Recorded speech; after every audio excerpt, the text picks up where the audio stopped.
É difícil acreditar, mas talvez já tenhamos descoberto a temática completa do nosso mangá favorito. One Piece é uma obra sobre o universo. Não sobre o destino do universo, literalmente sobre o universo, sobre os astros, sobre o conhecimento, sobre tudo. Então vem, vamos embarcar uma jornada sobre tudo, em direção ao nada. A primeira página do mangá de One Piece é a introdução de como começou a grande era dos piratas. Esse conceito que basicamente justifica tudo que se passa na obra. O porquê do Luffy ir ao mar, os conflitos da Grande Rota, a busca incessante da Marinha e governo mundial em tentar parar de qualquer maneira esses atores, a primeira página pode ser usada para explicar tudo isso. Mas, logo depois, o Oda nos reduz a uma escala mínima. Começamos a enxergar o mundo pelos olhos de um garotinho que sonha em ser pirata. Luffy, admirando Red Force, sonha em ser um pirata, mesmo que provavelmente não tenha altura nem para usar uma vassoura. É o Romance Dawn, o início de um romance que provavelmente terminará com o Dawn, o amanhecer de uma nova era. Depois disso, o Luffy sai de um barril, liberta um caçador de recompensas, abriga uma bandida, recruta um mentiroso, arruma um cozinheiro, adota uma rena, refugia uma espiã, chantageia um carpinteiro, dança com um esqueleto e recebe uma transfusão de sangue de um tritão. E durante essa jornada, o nosso mundo vai se expandindo. De dentro de um barril, descobrimos que o mundo de One Piece é gigantesco, fantástico, vivo, ativo, civilizações antigas, grandes tabus, mistérios, pistas arqueológicas, novas tecnologias. A história parece nunca dar um passo para trás. A cada novo arco, o planeta se torna cada vez mais vivo. O paradoxo socrático popularmente se ancora na frase "só sei que nada sei", uma passagem que seu aluno Platão parafraseou em suas escritas. One Piece parece muito um paradoxo socrático. Quanto mais descobrimos sobre o mundo, mais dúvidas, mais questões surgem. Inclusive, para os espertinhos filósofos, eu sei que essa não é literalmente a frase que o Sócrates falou. O que eu quero é ilustrar um sentimento que é ecoado entre diversos acadêmicos de diversas áreas. Quanto mais você se aprofunda e se especializa em determinado assunto, mais aparente fica a nossa limitação perante a égide de conhecimento que existe lá fora.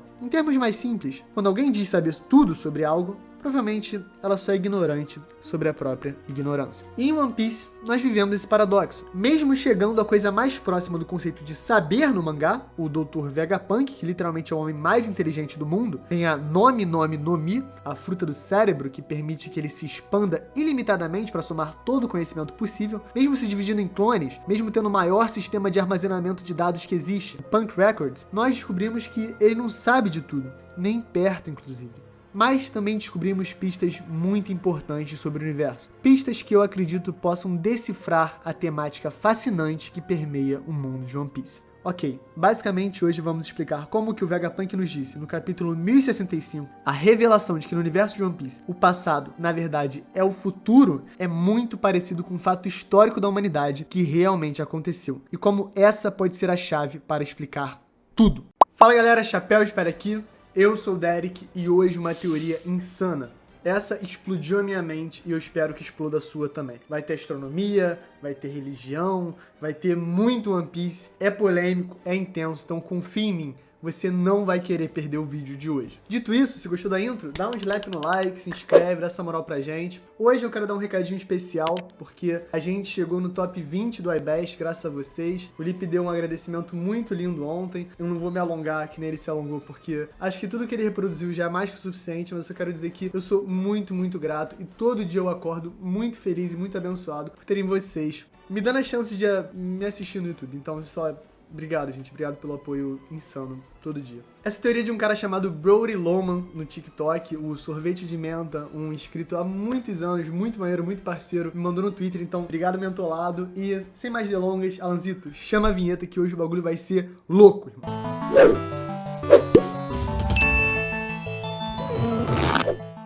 No capítulo 1086, tivemos revelados pela primeira vez o nome dos Gorosei.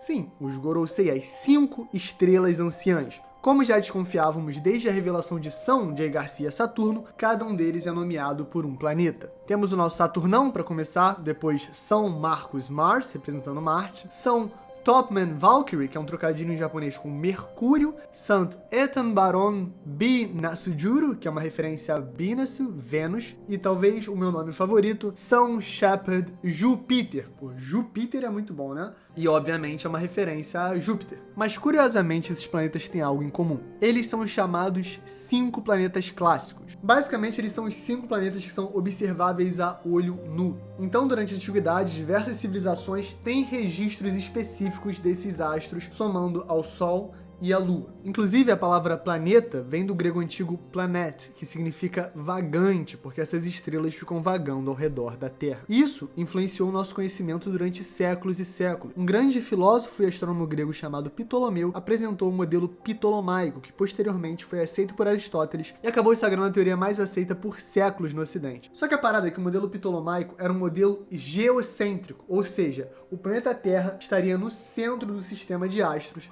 Então, ao redor teríamos Sol, Lua, Mercúrio, Júpiter, Vênus, Marte e afins. Legal, astronomia, yay! Mas e One Piece? Bom, essa é a questão. A gente sabe que essa teoria não é verdade. O centro do sistema solar é o Sol. E o homem que mudou tudo para nós se chamava Nicolau Copérnica, o deus do Sol. Não, mentira. Copérnico, Nicolau Copérnico. No século XVI, em 1543, no ano da sua morte, ele deixaria o mundo com um dos trabalhos mais importantes da astronomia, De Revolutionibus Orbium Coelestium, a publicação que definiria que o Sol é o centro do sistema solar e não o planeta Terra. E de uma maneira bizarra, isso se relaciona intimamente com One Piece. No capítulo 1069, o Dr. Vegapunk tem uma fala muito fascinante. As Akuma no Mi são o potencial da evolução humana que a própria humanidade desejou. Os diversos caminhos do futuro da humanidade são essas habilidades. Então, com essa fala, a gente pode interpretar que as Akuma no Mi representam a sede por conhecimento, por domar o ambiente em que habitamos, por sobreviver da melhor maneira possível. Isso que é a humanidade. Por sermos criaturas intelectuais, conscientes, nós vivemos em uma eterna luta para domar a natureza. Por isso que vivemos em prédios, andamos em carros, criamos celulares, navios, aviões, tudo para que nossa vida seja confortável e os empecilhos desse mundo natural não nos impeçam de continuar o ciclo orgânico de nascer,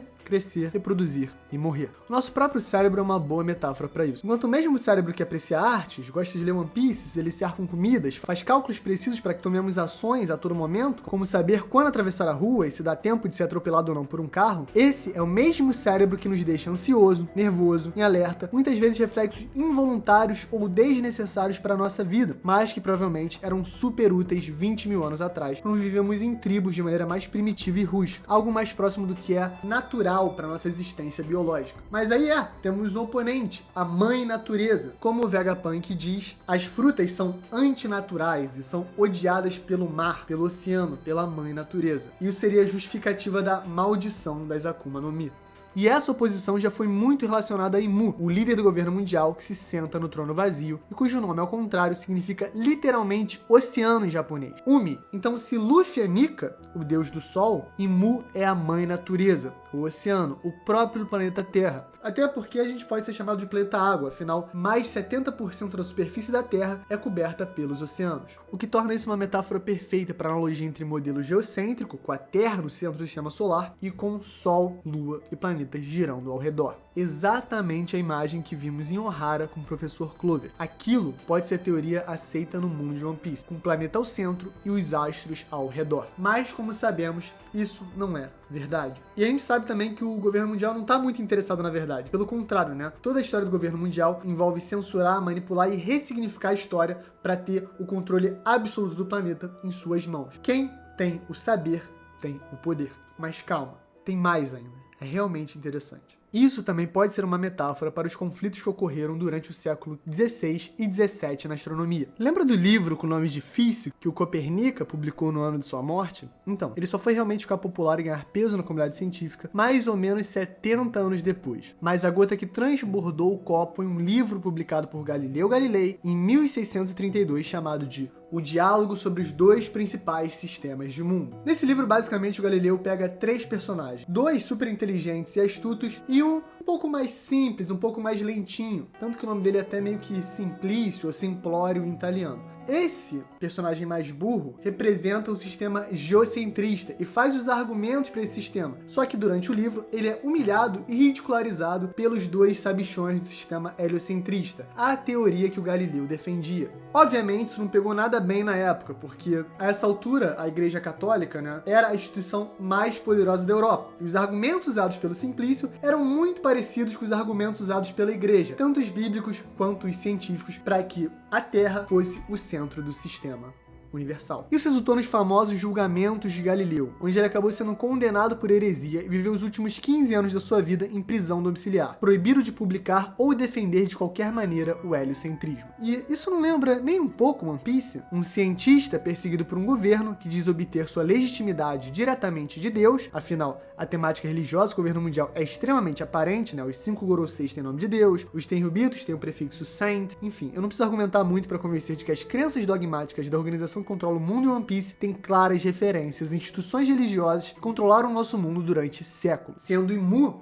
o centro disso tudo, né? A nossa Terra no nosso próprio sistema falho e geocentrista. E o Vegapunk representa não só o Galileu, como todos os cientistas que foram perseguidos pela Inquisição por produzirem conhecimentos que iam contra algum dogma sagrado da igreja. Tá, então agora vamos falar um pouquinho do Gorosei, e isso aqui é bem importante e bem interessante. Eles representam os 5 planetas clássicos, o sistema geocêntrico, etc. Legal, né? Mas a gente sabe que temos 7 planetas no sistema solar. Mas pela maior parte das nossas vidas, e curiosamente pela vida do Oda também, eram 8. Porque depois dos 5 foram descobertos Netuno, Urano e Plutão. Agora, Netuno ou Poseidon? Pois é, não é curioso que os 3 planetas restantes tenham os nomes das 3 armas ancestrais? Poseidon, que basicamente é Netuno originalmente, partindo do grego, deus dos oceanos. Uranus, que era literalmente o titã dos céus na Grécia. E Plutão, que representa Hades, o deus do submundo. Essa teoria diz que os Gorosei, na verdade, são ou possuem as 5 armas ancestrais restantes do século perdido. Porque se as armas ancestrais têm nome de planeta, e os Gorosei têm nome de planeta,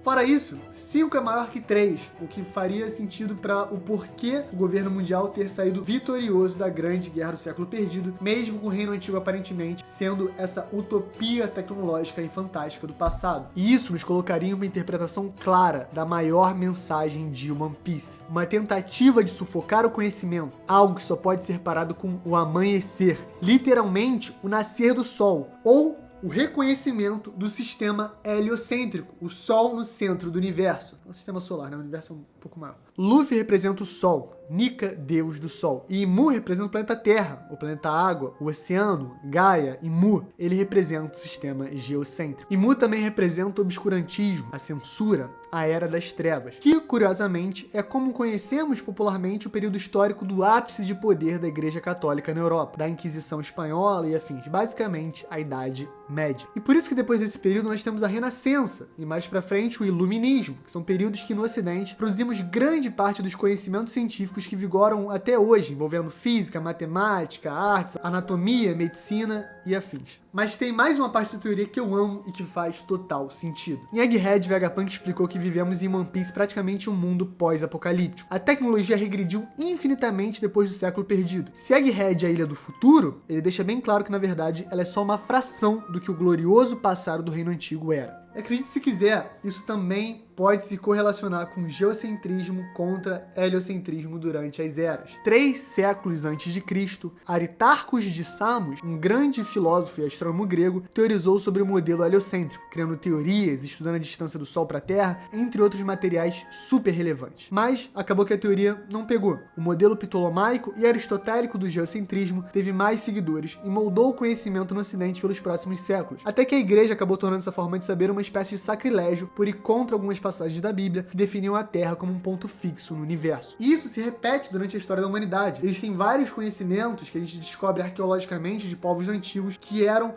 muitos milênios à frente do seu tempo, mas que na verdade eram o quê? Humanos estudando a natureza e acertando, porque só que, claro, com menos ferramentas, menos conhecimentos científicos, menos instrumentos, coisas que eles não tinham acesso há milênios atrás, mas que muitas vezes eles acertavam. Uma civilização muito famosa por isso são os maias, né, que desenvolveram o calendário maia, e tem vários estudos sobre como eles eram hiper avançados astronomicamente falando. E o Oda também representa esses nativos indígenas em Skypiea, que curiosamente é um dos arcos mais importantes de One Piece quando falamos de compreensão sobre o passado da obra. Então One Piece é uma obra sobre o modelo geocêntrico contra o modelo heliocêntrico. O Dawn, o amanhecer, é uma metáfora para a chegada do Sol como o astro principal de nosso sistema solar. Uma metáfora para o fim da Era das Trevas, para a renascença, para o iluminismo, para a quebra do conhecimento dogmático, da censura e das amarras que freiam os desejos da humanidade. Os desejos da humanidade que são representados pelas frutas do diabo, amaldiçoadas por aqueles que odeiam o saber e a verdade. Galera, essa teoria é muito maneira, muito interessante. Eu espero que vocês tenham gostado. Eu tenho alguns comentários pra fazer, basicamente. A Idade Média é conhecida como a Era das Trevas, mas não necessariamente, tá? Os historiadores modernos reconhecem que tem muito conhecimento científico interessante sendo produzido durante essa época. E por mais que a gente tenha sempre essa visão eurocentrista dos fatos, o mundo é muito maior que isso e o planeta inteiro tá produzindo conhecimento durante todas as eras. Mas, óbvio, existe uma era definida em que a instituição mais poderosa do mundo travava diversos conhecimentos. Por mais que, eu tenho que dizer, eles produzissem muita coisa, né? Os jesuítas e vários representantes da igreja eram também cientistas, tanto que eles tentaram desprovar a teoria do Galileu, não só da maneira bíblica, mas também da maneira científica e filosófica, inspirados em Tomás de Aquino e afim. Mas tem muito que se aprofundar nesses assuntos e eu acho que não vale a pena trazer para One Piece, porque claramente o Oda tá falando mais sobre a temática geral e não entrando, né, nos detalhes especiais do que aconteceu realmente durante esse período. Mas, claro, eu quero passar a informação correta e é importante dizer essas coisas. Essa teoria foi um TikTok de 1 minuto e meio, 1 minuto e 40, de um cara que mandou muito bem, mas que inspirou a fazer esse vídeo, então cheque na descrição, vale a pena. Mentinha, obrigado demais por ter mandado. Comentem o que vocês acharam, deixa o like, comenta pra dar engajamento, compartilha se puder. Eu achei essa teoria realmente muito interessante, eu não falo isso pra toda a teoria, ou talvez fale, mas essa de verdade, essa é bem maneira. Então, galera, é isso, deixa like, se inscreve, tô aqui todo dia, Lipe também, live todo domingo, aparece, vídeo meio-dia, é isso e valeu! Pode palha secreto. Então, sempre quando eu faço um vídeo que tem um peso histórico maior, eu fico com ansiedade pensando, meu Deus, algum historiador vai aparecer nos comentários e vai falar que eu sou burro. Porque eu devo ter falado coisas erradas, mas é difícil, porque quanto mais eu leio, mais eu sinto que eu tô despreparado para falar sobre esses assuntos. Entrando no Wikipedia, depois entrando nas páginas de referência, depois entrando nos textos originais, e eu percebo que o buraco é sempre mais embaixo, as coisas sempre têm nuances e contextos, e às vezes eu fico perdido no próprio saber. E é por isso que eu quis trazer um pouco dessa parada do paradoxo socrático, que por si só já é um buraco de minhoca gigante, porque as interpretações sobre o Sócrates ou não são super complexas. Tem gente que diz que o Sócrates nunca existiu, tem gente que diz que é uma representação do Platão. A era antiga é complicada de estudar e tem pessoas muito inteligentes, muito mais inteligentes que eu, em cima disso, e que eu quero honrar de certa maneira, por isso que eu tento falar as paradas direito, mas é difícil, é bem difícil. Então, eu sempre incentivo vocês a irem atrás, fazerem as pesquisas e estudarem e pegarem informações e referências decentes. O Wikipedia é um ótimo lugar para começar. Eu sei que tem muita gente que usou o Wikipedia, mas nas referências do Wikipedia tem muita coisa valiosa, uma maneira muito sintética e agradável de consumir conhecimento. E se você souber as coisas do Wikipedia, cara, você vai estar dando um passo excelente para saber muitas coisas maneiras. Então, gente, esse foi o vídeo. Muito obrigado. Pode parecer secreto só espelhando minha síndrome do impostor em vocês. Então, obrigado por ouvirem. E é isso. Valeu. Boa sorte, gente.